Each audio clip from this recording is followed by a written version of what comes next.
Hey everybody, it's Aluna Michaels, esoteric astrologer. Wanting to talk to you about something a little different today, which is alternate things you can do for your immune system during this time. I'm also a nutritionist, and I'll get into that in a little bit. But okay, I mostly want to first start talking about zinc. And I was saying now about the nutrition degree that I have is in something called hair mineral analysis or nutritional balancing science. And it has to do with a science of seeing how the minerals are balanced within the body, that certain ones affect others, in a counterbalance sort of way. And so what I wanted to bring up about zinc. Zinc is wonderful. It kills viruses. It does. There's certain types of zinc are even better for this kind of breathing in sort of viruses. But you can take too much zinc. Let's start with, first of all, a good type of zinc. There's a product by a company called Life Extension. I don't have it here, but it's called Enhanced Zinc Lozenges. And it's a form of zinc that works to support the immunity of your nasal cavities and in your throat, which is where the coronavirus is supposed to go. I can send you references to some things about this. So I do have a reference from a guy named Chris Masterjohn, who's a wonderful nutritional scientist who had a great article about that. And so that this life extension product could be a zinc that really does help the specific areas, to increase immunity in these areas, the nose and the mouth and throat. Any zinc, is good, but it is not good to take too much zinc. Zinc builds your immune system, but it can also lower copper, which is another kind of seesaw of the immune system. When your copper is too low, you have different sort of immune system gaps, So you want copper and zinc to be in a balance. And this, I happen to have this company, Nutricology, but this I think is 4 milligrams, yikes. So copper, you don't want to take a whole ton of copper either. You want some copper to balance zinc. Like if you're taking some zinc, be aware, like if you're not super high exposed to corona type situation, we're all worried that we are, don't take too much. Just even taking, like this one that I have is a different form of zinc, but it's 30 milligrams. This isn't good to take day after day after day after day for months without a balance of copper and some other things. But, just when people are actually sick and you take a lot of zinc, it's one thing, but to take it every day as a precautionary, not as wise. There's, again, I'm going to show some alternate things to take, but first I want to talk about some of the things they're telling you to take and see what they affect. So the thing with copper so zinc is going up, copper is going down. So if you even got, like this one is 4 milligrams in a capsule, you could take, 1 milligram, just empty the capsule of most of it and take one if you're taking a lot of zinc for whatever reason. Or you could get pills and tablets of copper and chop them up. And 1 milligram is probably fine. Sometimes when you build up too much copper in your system, you could have trouble sleeping, feel a bit anxious. And again, it's because we're talking about balance, not like all minerals are bad for you. But women can feel almost like PMS symptoms from too much copper. So alternates to taking copper can be certain foods. One of them is high in copper. One food that's high in copper is chocolate. Yay! And tea, green tea or all forms of tea are kind of high in copper. Mushrooms, soy, if you're someone that eats a lot of tofu and stuff like that, you probably have enough copper already to offset some of the zinc. But that can be a whole other issue, the soy issue, but people get beyond the scope of this video. Another thing that's wonderful, this happens to be turkey tail mushroom, a medicinal mushroom. Mushrooms you can eat, just regular white mushrooms are high in copper and stuff, but medicinal mushrooms. So, and they also help your immune system. The medicinal ones are better for that. So turkey tail is one that helps the immune system. There's also reishi mushroom, cordyceps mushroom, and you could go maybe do some research about that, and that could be one of your things that's helping to balance the zinc, so you don't need to bombard your body with zinc. There's other options to build an immune system. Okay, putting those aside. Okay, now vitamin C. Vitamin C also lowers copper as well. So we don't want our copper to go too low because that's the counterbalance to also part of our immune system. Elderberry, I have a little jar of elderberry without a label on it.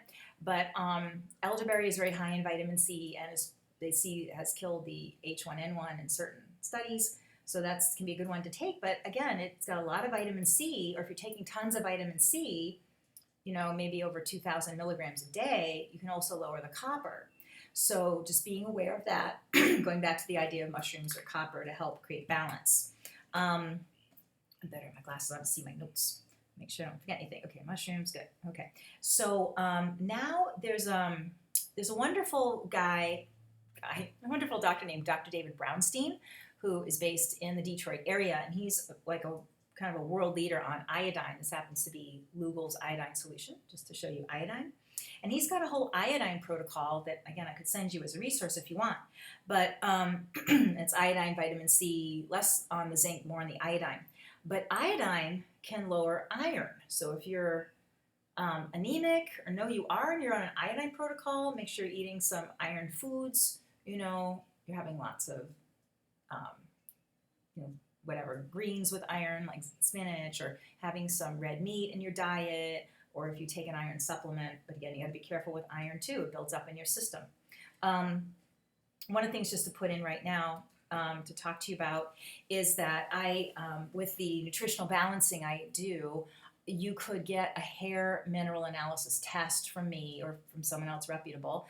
And especially after all is said and done with all of this stuff we're going through, to see where are my minerals at, because long term, these things happen over time and create imbalances long term, to see you can get yourself back on balance. But one thing back with the copper, if you've noticed you're taking a lot of zinc and you're losing some hair, that can be a symptom that your copper's too low and you really need to lower the zinc and put some copper in there, or the mushrooms or whatever. Also, if your skin was somehow, copper is involved in the collagen matrix of skin. So if it was like you felt your skin was droopy or something, or just felt kind of looking, that can be you need more copper. But the hair loss tends to be, people told me, taking a lot of zinc and then they're having the hair loss. Okay, the next thing people are talking about, and again, it's one of Dr. Brownstein's with the iodine, vitamin D. So vitamin D is an interesting situation because it's not really a vitamin, it's a hormone. And one of the things, I'm going to show you a book here. It's called Vitamin K2 and the Calcium Paradox. So we're going to talk about K2 as a connection with D. So this book talks about when you're taking a ton of vitamin D, it often pulls calcium out of the bones and deposits it in soft tissue. That can be your muscles. You can get really sore, achy, tired, depressed. There can be a danger of calcium then building up in the arteries, and that's a whole other issue. So now you're getting arteriosclerosis from your vitamin D. One of the things that, this is a very forward-thinking nutritionist that I think they're going to start seeing over time, that, like when we had the problem, I mentioned iron earlier, when people used to take a ton of iron and then it built up in people's liver and they were dying from iron, it was like, oopsies, like certain people shouldn't take too much iron. Well, especially with women, that calcium really builds up in your system in not a good way when you take a ton of vitamin D. And they push the vitamin D for, breast cancer prevention and all the stuff. They're kind of feminine issues, but then women tend to have the calcium build up even more than men, but men can definitely build it too. So vitamin K2 is a vitamin that I use Doctor's Best. There's a few different types, but this is a good one. And this gal will tell you in the book if you want to read more about it. But vitamin K2 makes sure that calcium it puts calcium back where it should go. It's not allowing the calcium to go wayward. And it definitely, if you're taking vitamin D, make sure you're doing the K2. And sometimes there's some supplements now that are combining them because people are starting to understand this. But some of those also have calcium in them. And so the idea is not that when people think, oh, you're going to get osteoporosis if you take all this vitamin D, so take extra calcium. That's not what's happening. You shouldn't be putting more calcium into your body. You should take the calcium that went out of your bones that is still in your body in places it shouldn't be and put it back in your bones. So just if you're taking vitamin D, just try just K2 or look at the research about that, and don't try to have extra calcium supplements. Because again, some people are taking so much vitamin D. And if you're getting tired, it probably is this calcium imbalance thing. Or you're getting sore muscles or muscle spasms. Okay, so now about building your immune system in an alternate way. One of the things to look at is, I'm going to talk about probiotics, but I want to talk this probiotic first because I mentioned zinc, that type of zinc from Life Extension, protecting your nose and your throat. Oral probiotics. This is a very interesting thing to get. There's all different brands. They kind of seem to market them at like gingivitis and bad breath kind of situations, but they're very, very important for ear, nose, and throat health. So I was having, before the whole coronavirus got kind of crazy, I got this really scratchy throat that was like, almost felt like strep throat. I was like, oh God. And a friend told me about the oral health probiotics helping people with protection against coronavirus. So I was like, well, let me order these. And I live near an Amazon thing, and it came like that day, it has same day shipping. And I took one of these, and 2 hours later, my throat was totally fine. I was like, wow. So that was interesting. Maybe this is just something you could take on an ongoing basis, or at least through, different seasons, if it's hay fever season or the flu season or whatever right now. This helps to build up the immunity again in a different way in your nose and throat. So before you do probiotics in the tummy type probiotics, this is something that is called a prebiotic. This happens to be acacia fiber. It's not really a fiber like a going to the bathroom fiber, but it's this is a new thing that's becoming more studies are coming out about prebiotics that are kind of like soil for the intestine that your probiotics grow in to then create this microbiome, this healthy microbiome in your gut. This one's microbiome for your face. But you probably read all the things about the microbiome that are coming out now. But they've done some studies about people with hugely increased immunity who take prebiotics of all different types of serious illnesses. Well, of course, coronavirus is serious, but chronic illnesses like diabetes or cancer or things like that the people are having like 50% less likelihood to get those diseases with the prebiotics. So it's definitely building the immune system in all different ways. So that's a good one to be thinking about your immune system as a whole and not just gobbling zinc. So then you got the prebiotics going. This is my favorite probiotic, Dr. Ohhira's. This does not need to be refrigerated. Neither do these. These are little lozenges. But these Dr. Ohhira's does not need to be refrigerated. It actually gives protective bacteria, not just to the intestines, but any organ needs protective. It's called a lactic acid protective bacteria. And like for now, like with your lungs, like the Dr. Ohhira's can help build the immunity or the protective probiotics around the lungs, and it kind of goes wherever your body would need it most first. It's a little expensive, but one of the things about it too is it's not high dose, because sometimes you can have an autoimmune reaction to these super high dose probiotic bacteria where it's just like your system almost resists it. So this is like a normal healthy amount that builds over time, and it also helps you to build your own personal strain of all those bacteria. It's not just like, take that one. It's giving it to you, but saying, like Aluna's body makes this sort of type of, acidophilus, and, John's does this sort of version, like his own unique version. So it supports your own unique capacity to build the type of bacteria that are right for you. So that's there. Now, one last thing I was thinking about is, you might have heard about thieves oil. There's a lot going on about thieves oil. This happens to be a certain company, Young Living. I'm not really into certain brands, but that the legend is that people who are grave robbers during the bubonic plague used these different types of essential oils. I think they had actually bandanas on, and they had them over their face, and they never got bubonic plague when they were robbing the graves. So that's why it's called thieves. It's kind of gory, but true-ish, Jewish. But it's kind of expensive, and especially now people are trying to pump all those price gouge. But eucalyptus is one of the ingredients in here. I believe, glasses too small to read, but eucalyptus, I believe, is involved in here, because thieves, if you add it, you can put under your mask when you're going out. Put it, and make sure you put a little coconut oil or something, because if you put it straight, it'll burn your nose. But if you have eucalyptus oil, which is cheaper, they've done studies that eucalyptus, it's like viruses are repelled by the smell of eucalyptus, or whatever properties of eucalyptus. So it's less expensive than thieves oil. And you could, again, a little coconut oil, a little eucalyptus, and then put your mask on and go out, and it can help to protect as you're breathing in. Okay, now I want to go towards some other topics of dealing with anxiety and depression during this time and some solutions for that are nutritionally based. Okay, let's just take generalized anxiety. GABA is actually a neurotransmitter. Oh, let me start. There we go. This happens to be a powdered form of GABA, GABA.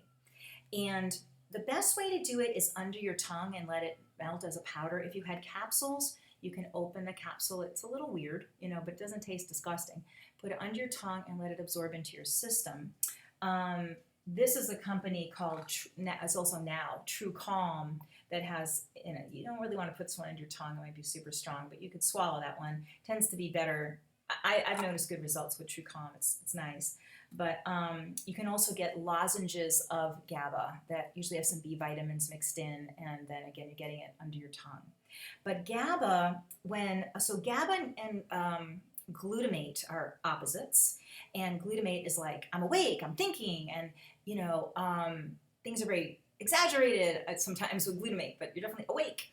MSG, the G stands for glutamate, and food tastes really good, because your brain's really awake. Well, GABA is like the calm down brain and stop being afraid, because glutamate, like even if you're watching the news and it's driving your brain, and I can't go to sleep or I'm just worried, GABA is very soothing to the nervous system. And, it's a way to just be calm right away. Sometimes you can get too calm with GABA where you're like, what was that word again? Or you take it at night, it's like, am I awake yet? And then you could take, something, have a little coffee if that works well with you, or some chocolate you're talking to balance your zinc, but something that you might notice if you take too much GABA, your brain's a little too slow. But it's a nice way to create balance in that hyper-aware thing that a lot of us are under right now with watching the news and stuff and worrying and things like that. It helps you calm down. So here's another really interesting one. And these that I'm going to talk about now, if you're on any sort of antidepressant that works with serotonin, I'm going to talk about 5-HTP. No 5-HTP for you if you're on any sort of serotonin recycler. This one is phenylalanine. This would not be good if you have something like Wellbutrin that works on the dopamine system. Okay, but there's a woman named Trudy Scott, Trudy Scott, and she has a blog called Food Mood Gal. And she was talking about this form of phenylalanine, which is an amino acid, but it's the D form. There's a DL form as well, which works slightly differently in the system. It is a nice little antidepressant. It's a pick-me-up type antidepressant, but not like, caffeine or something. But the D-phenylalanine, she had an article, and she called it something about healing from heartbreak. And I think what goes on with the phenylalanine is it works with the vagus nerve, and even maybe with the creation of oxytocin in our system as well as dopamine, but it's a gentle uplift. And you can put this under your tongue. Like this is 500 milligrams, you can use even half a capsule. And it's very interesting how it works. This is why I probably think it works with the vagus nerve, about the sense of sorrow and the collective sorrow we're in. This is a wonderful supplement to help when you feel really overwhelmed about those things, or you're in grief about your job or this, your relationship's under strain, blah, blah, blah. This could be a nice one to help soothe. Okay, and then I did mention the 5-HTP, which is good. It's very relaxing. This one, like I said, the D-phenylalanine is a little more of an uplifted feeling. I won't say upper. But 5-HTP is really good for depression. It also is good for carbohydrate cravings, but not good if you're on an SSRI. None of that for you. So 5-HTP, this happens to be Jarrow. I like to get 50 milligrams because you could take 50, 100, 150, 200, usually what the most someone wants to take, to see when it starts to kind of kick in. If you get the 100 milligrams, it's harder. If 100's too much and you feel a little too groggy or something. Then there's also, this is Natrol, makes a time release one, which can help because sometimes people get a little sleepy with 5-HTP. So some people might want to take this at night to sleep because it does help insomnia. This one could maybe be more during the day. Some people, I can take this in the day, no matter. I'm good with all sorts of supplements in the day. But this is 100 milligrams as opposed to their 200 milligrams, because then I think less is better, just to see how you feel. But this also can, again, really help the carb cravings too, and help you feel less depressed from circumstances. Okay, so other things I wanted to talk about was stress reduction, because when you're less stressed, and why I wanted to talk about the GABA and the 5-HTP and the phenylalanine is that stress depletes the immune system. So those are nice ways to soothe your nervous system and bring you to a happier state of mind, than to be able to continue from there on your positive thinking or meditation or gratitude and stuff. Just a little help on that. But some other things I was thinking of that can really help is, this is going to sound kind of funny, is shaking. Mammals, when they're under stress, like let's say the antelope gets chased by the cougar or whatever, or the gazelle is chased by the cheetah, and it gets away, the animals shake. And so it's in fear when it's running, and then it realizes it's safe, and mammals shake. And they shake, literally when they do that, they're shaking off the stress hormones, and then they go back to grazing or doing whatever. As humans, we're kind of socialized out of shaking. But to shake in twice a day, and just to, just bounce your knees and shake, and then you can make it really fun, or you can make it meditative and make noises.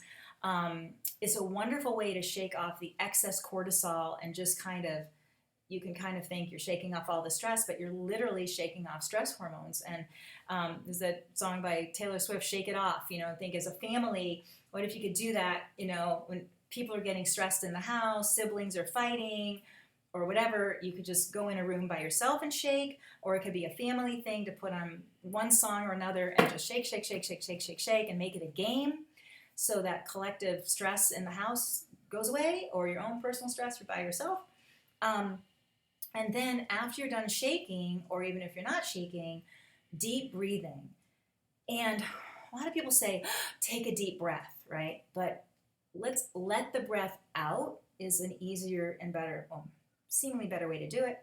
So if you really exhale everything, and then the air goes in naturally, and you really focus on the exhale, because when you're nervous, you're breathing shallow, and then you're building up all sorts of metabolic waste and burdening your immune system, burdening your whole body. So even if you had a little chime on your phone, and every hour you exhale deeply and breathe in deeply, or did that a few times a day, where you were just doing that gentle breathing. You can do yoga, and I like qigong and things like that, but just the breathing is going to help your immune system.